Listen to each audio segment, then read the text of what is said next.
Good morning बच्चों।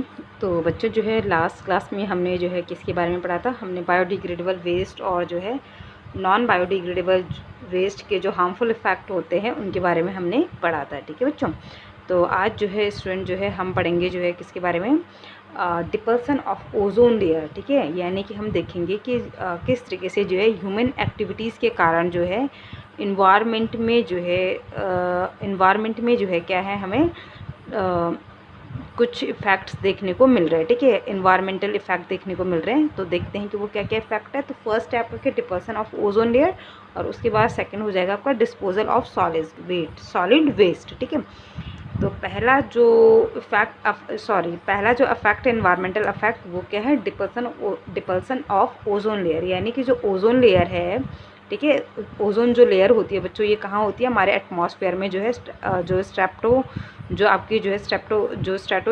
Stratosphere जो layer होती है उसमें जो है आपका जो है क्या होता है, ओजोन लेयर प्रेजेंट होती है। ठीक है, तो जो ये ओजोन लेयर होती है ये क्या होती है, हमारे लिए बहुत ही इम्पॉर्टेंट होती है, क्योंकि ये क्या करती है कि जो सन से आने वाली जो यूवी रेज़ होती है, यानी कि अल्ट्रावायलेट जो रेज़ होती हैं, इनको जो है क्या करता है, रोकने का काम करता है। ठीक है, तो इसलिए जो है ये क्या होती है, हमारे लिए काफ़ी इम्पॉर्टेंट होती है। ठीक है, तो देखते हैं। ठीक है, तो सबसे पहले बच्चों जो ओजोन होती है ये क्या होती है, एक ट्राई एटॉमिक गैस होती है। ठीक है, ट्राई एटॉमिक गैस मतलब कि it is formed of 3 atoms of oxygen, है ना।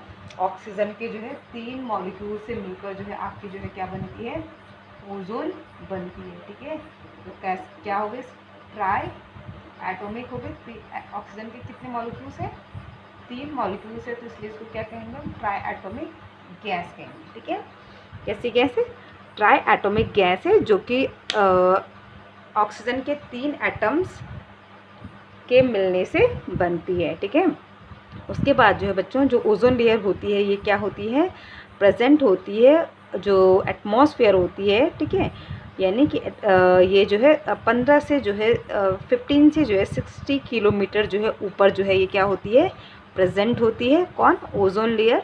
ठीक है, ये क्या होती है, अगर ये जो ओजोन जो गैस है बच्चों, जब ये अगर ये ग्राउंड लेवल पर होती है, ठीक है, अगर ये जो ओजोन गैस है ये ग्राउंड लेवल पर होती तो ये क्या होती, बहुत ही पॉइजनस होती है। ठीक है, हमारे लिए। ठीक है, बट हमें पता है कि जो ओजोन गैस होती है वो ग्राउंड लेवल पे नहीं होती है। ठीक है, ओजोन लेयर जो है ये ग्राउंड लेवल पे नहीं होती, ये तो आपकी जो है 15 से, ठीक है, 15 to 60 किलोमीटर जो है ऊपर होती है एटमॉस्फेयर के। ठीक है, तो अगर सपोज़ ये यहाँ ग्राउंड लेवल पे होती तो ये हमारे लिए जो है क्या होती, पॉइजनस होती। अब क्योंकि ये जो है 15 to 60 किलोमीटर जो है ऊपर होती है, तो इसलिए जो है ये हमारे लिए हार्मफुल नहीं है तब। ठीक है, बट तब ये हमारे लिए यूज़फुल है, क्योंकि ये तब क्या कर रही है, जो सन है, सन से आने वाली जो है एक्सट्रीमली हार्मफुल जो क्या है और रेडिएशंस हैं, ठीक है, उनको क्या करती है, रोकने का काम करती है ये। ठीक है, तो सन से आने वाले जो रेडिएशंस हैं, हार्मफुल रेडिएशंस है, उनको जो है क्या करती है, ये लेयर रोकने का काम करती है। ठीक है, बट अगर जैसे हमने कहा कि ये ग्राउंड लेवल पर अगर ये गैस होती तो ये हमारे लिए जो है क्या होती, पॉइजनस होती। ठीक है, तो अगर जो ये रेडिएशंस जो है, ठीक है, ये रेडिएशंस अगर बच्चों जो है डायरेक्टली जो है, या ये जो यूवी रेज हैं, ठीक है, यूवी रेज हैं, ठीक है, यूवी रेज का मतलब क्या हो गया बच्चों, अल्ट्रा वायलेट रेडिएशंस। ठीक है, तो अगर ये यूवी रेज जो है, अगर इसमें जो है ये डायरेक्टली जो है अगर अर्थ सरफेस पर आ जाएंगी, तो इस अर्थ सरफेस पर आती हैं या आएंगी तो इससे क्या होगा, स्किन कैंसर होने का खतरा बढ़ जाता है। ठीक है, किसका खतरा बढ़ जाएगा, स्किन कैंसर का, क्योंकि हमें पता है कि जो ये यूवी जो रेज होती हैं ये क्या करती है, सीधे हमारे सेल के अंदर जो हमारा जेनेटिक मटेरियल होता है उसको डैमेज कर देती है, जिसकी वजह से जो है क्या होता है, कैंसर की प्रॉब्लम होती है। ठीक है, तो इस तरीके से जो है क्या होगा, अगर जो है ये रेडिएशन जो है डायरेक्टली जो है अर्थ तक पहुंचती हैं तो इससे जो है क्या होगा, स्किन कैंसर का खतरा बढ़ जाएगा। ठीक है, इसके बाद है बच्चों आपका कि ये जो ओजोन लेयर है ये हमें क्या कर रही है, इसका मतलब ये ओजोन लेयर है ये हमें क्या कर रही है, प्रोटेक्ट कर रही है कि नहीं कर रही है, ये यानी कि सन से आने वाली जो यूवी रेज है, ये जो यूवी रेडिएशंस हैं उनको रोकने का काम कर रही हैं, ठीक है। तो ये अगर ओजोन लेयर है तो सन से आने वाली जितनी भी जो यूवी रेडिएशंस है ये जो है ओजोन लेयर उनको क्या कर देती है, रोक देती है, और उनको जो है क्या है, अर्थ तक नहीं आने देती है, ठीक है। यहाँ अर्थ तक जो है इनको नहीं आने दे रही है, ठीक है। तो इसलिए जो है क्या है, जो ओजोन लेयर है ये क्या करती है, हमें जो यूवी रेडिएशंस है उससे प्रोटेक्ट करती है, ठीक है बच्चों। तो ये तो बात हो गई किसके बारे में, ओजोन के बारे में, ठीक है। अब देखते हैं बच्चों की जो ओजोन है इसका जो है ये किस तरीके से जो है ओजोन लेयर बनती है, ठीक है। फॉर्मेशन ऑफ ओजोन लेयर, ठीक है। पहले हम पढ़ते हैं इसका फॉर्मेशन, ठीक है। फॉर्मेशन ऑफ ओजोन लेयर, ठीक है बच्चों। फॉर्मेशन ऑफ ओजोन लेयर, ठीक है, कि ओजोन लेयर का फॉर्मेशन कैसा होता है, ठीक है। तो सबसे पहले हमने आपको बच्चों बताया कि जो ओजोन होती है ये कहाँ एटमॉस्फेयर पर कहाँ बनती है, जो स्ट्रेटोस्फेयर होता है वहाँ पर ये बनती है, ठीक है। इसके बाद हमने क्या कहा, आपका जो है जो ओजोन होती है ये क्या होती है, जब जो है क्या होती है, जो यूवी रेडिएशंस होती हैं, ठीक है, ये क्या करती हैं, यूवी रेडिएशन जो है ऑक्सीजन जो है ना, ये ऑक्सीजन होती है, इसको जो है क्या कर देती है, स्प्लिट कर देती है, और ये ऑक्सीजन क्या होता है इस तरीके से जो है दो एटम्स में क्या हो जाता है, ये टूट जाता है, यानी कि जो ऑक्सीजन है वो फ्री हो गया है ना, जो ऑक्सीजन था वो क्या हो गया, स्प्लिट हो गया, और जो ऑक्सीजन के जो एटम्स थे वो जो है क्या हो चुके हैं, फ्री हो चुके हैं, ठीक है। तो क्या क्या हमने क्या कहा सबसे पहले कि जो है जो ऑक्सीजन है इस पर जब जो है क्या पड़ती है, यूवी रेस पड़ती है, यूवी रेडिएशन पड़ती है इस पर सन की, तो क्या होता है कि जो ये ऑक्सीजन था, ठीक है, ये ऑक्सीजन का जो मॉलिक्यूल था ये जो है क्या होता है, ऑक्सीजन फ्री ऑक्सीजन के एटम में जो है टूट जाता है, ठीक है। ऑक्सीजन एटम में टूट गया, ठीक है।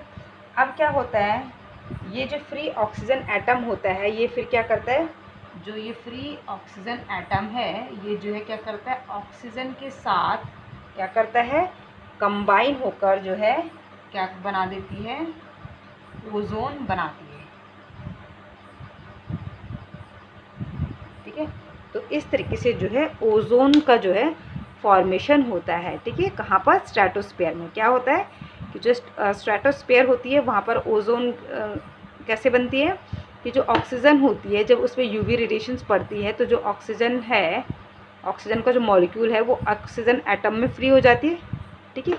ऑक्सीजन एटम बन गया, ठीक है, फ्री हो गई ऑक्सीजन, ठीक है। अब ये जो ऑक्सीजन एटम है ये क्या करती है, ऑक्सीजन के साथ फिर क्या करती है, रिएक्ट करती है, उसके साथ कंबाइन हो जाती है, और क्या करती है, रिएक्ट नहीं कहेंगे, ऑक्सीजन जो ऑक्सीजन एटम है वो ऑक्सीजन के साथ जो है मॉलिक्यूल के साथ जो है क्या करती है, कंबाइन करके O3 बनाती है, जो कि क्या होती है, ओजोन होती है, ठीक है। तो इस तरीके से जो है क्या होता है, ऑक्सीजन का फॉर्मेशन, ओजोन का फॉर्मेशन होता है बच्चों, ठीक है। तो ये हो गया हमारा फॉर्मेशन ऑफ ओजोन लेयर, ठीक है बच्चों। इसके बाद है बच्चों हमारा जो है next causes of ozone layer depletion, यानी कि ऐसे कौन कौन से कॉजेज़ है जिसकी वजह से जो है ओजोन लेयर का डिपल्सन हो रहा है, ठीक है। तो अब पढ़ेंगे बच्चों हम क्या, कॉजेज़ ऑफ ओजोन लेयर डिपल्सन, ठीक है।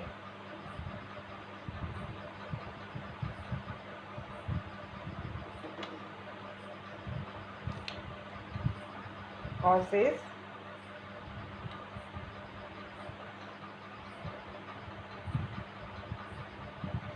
of ozone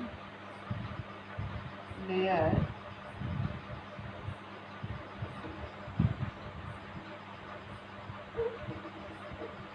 डिपल्सन, ठीक है।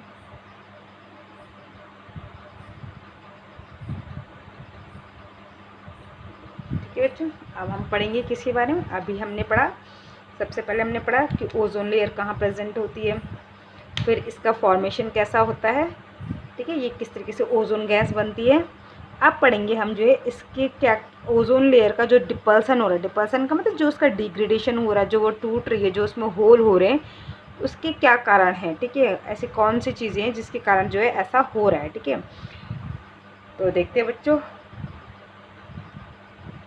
तो सबसे पहली चीज़ जो है बच्चों की जो ओजोन लेयर है, ठीक है, उसके लिए जो रिस्पॉन्सिबल है वो है हमारी जो है गैस है, ठीक है, जिसका नाम है क्या, क्लोरोफ्लोरोकार्बन, ठीक है। तो क्लोरोफ्लोरोकार्बन जो होती है,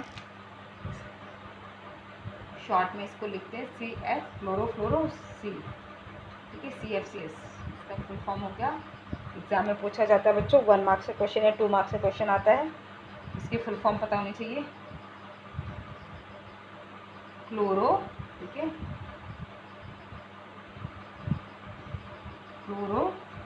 क्लोरोफ्लोरो कार्बन, ठीक है। तो ये इसकी फुल फॉर्म होती है किसकी, CFCS की।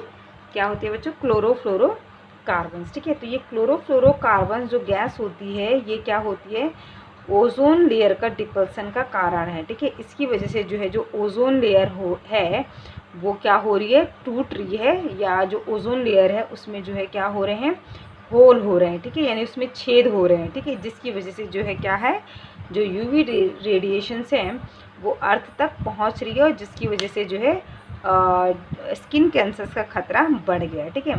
तो ये जो CFC होती है बच्चों, ये जो है किससे जो है प्रोड्यूस होती है, जितने भी हमारे जो है क्या होते हैं बच्चों, जो रेफ्रिजरेटर्स वगैरह होते हैं, या जो AC वगैरह होते हैं, इनसे जो है क्या होते हैं, जब ये क्या होते हैं, डिस्ट्रॉय हो, मतलब बेकार हो जाते हैं, तो हम जो है इनको क्या कर देते हैं, जैसे ऐसे इन्वायरमेंट में फेंक देते हैं। तो क्या होता है, इनसे जो है एक गैस जो है क्या होती है, प्रोड्यूस होती है, जो कि क्या है आपकी CFCS, ठीक है, यानी कि क्लोरोफ्लोरो कार्बन है। और ये क्या कर रही है, धीरे धीरे जो है क्या कर रही है, जो ओजोन लेयर है उसको जो है क्या कर रही है, थिनर कर रही है, यानी कि ओजोन लेयर को क्या कर रही है, पतला कर रही है, ठीक है। कैसे कर रही है, थिनर कर रही है, जिसकी वजह से जो है क्या है, जो यूवी रेडिएशंस हैं वो क्या हो रही है, अर्थ तक पहुंच रही है, ठीक है। तो इसकी वजह से जो है जो यूवी रेडिएशंस है वो क्या हो रही है बच्चों, अर्थ तक पहुंच रही है, तो जिसकी वजह से जो है क्या हो रहा है, जो स्किन कैंसर है उसका खतरा जो है बहुत ज़्यादा हो गया है, ठीक है बच्चों। तो ये था आपका ओजोन लेयर डिप्रेशन का जो कारण था। तो क्या काम ने, क्लोरोफ्लोरोकार्बन, ठीक है, जो कि आपके जो है कि पुराने जो है फ्रीज, रेफ्रिजरेटर या जो AC होते हैं इनसे जो है प्रोड्यूस होती है। और ये क्या करती है, धीरे धीरे जो है ओजोन लेयर को कैसे डिस्ट्रॉय कर रही है, कि जो ओजोन लेयर है उसको धीरे धीरे ये क्या कर रही है, पतला कर रही है, और जिसकी वजह से जो है जो अल्ट्रावायलेट रेडिएशंस हैं वो अर्थ तक पहुंच रहे हैं, और जिसकी वजह से जो है स्किन कैंसर का खतरा बढ़ गया है, ठीक है बच्चों। तो ये था बच्चों जो है आपका जो है causes of ozone layer depression, ठीक है। तो आई थिंक कि बच्चों जो है आपको जो है ओजोन डिप्रेशन के बारे में समझ में आ गया होगा। तो ये था बच्चों आपका जो है, यानी कि ह्यूमन एक्टिविटी के कारण जो है इन्वायरमेंट पे जो है क्या इफेक्ट पड़ रहा है, उसका फर्स्ट जो है मेन जो क्या था आपका, मेन जो प्रॉब्लम थी वो थी आपकी जो है डिप्रेशन ऑफ ओजोन लेयर, ठीक है। इसके बाद जो है दूसरी जो प्रॉब्लम हो रही है ह्यूमन एक्टिविटी के कारण, वो है आपका जो है डिस्पोजल ऑफ सॉलिड वेस्ट, ठीक है। तो ये जो है बच्चों हम जो है पढ़ेंगे कल की क्लास में, ठीक है। तो इसके बाद हम देखेंगे कि जितना भी जो सॉलिड वेस्ट है उसको किस तरीके से हमें जो है क्या करना चाहिए, मैनेज करना चाहिए, ऐसे कौन कौन से हमें जो है मेथड्स अपनाने चाहिए, जिसकी वजह से जो है हम सॉलिड जो गार्बेज है उसको मैनेजेबल तरीके से जो है उसको क्या कर सकें, डिस्ट्रॉय कर सकें, ठीक है। तो ये बच्चों हम जो है कल की क्लास में पढ़ेंगे, और इसके बाद जो है आपका जो है ये चैप्टर नंबर 5 भी जो है क्या हो जाएगा, कंप्लीट हो जाएगा। Okay, thank you students.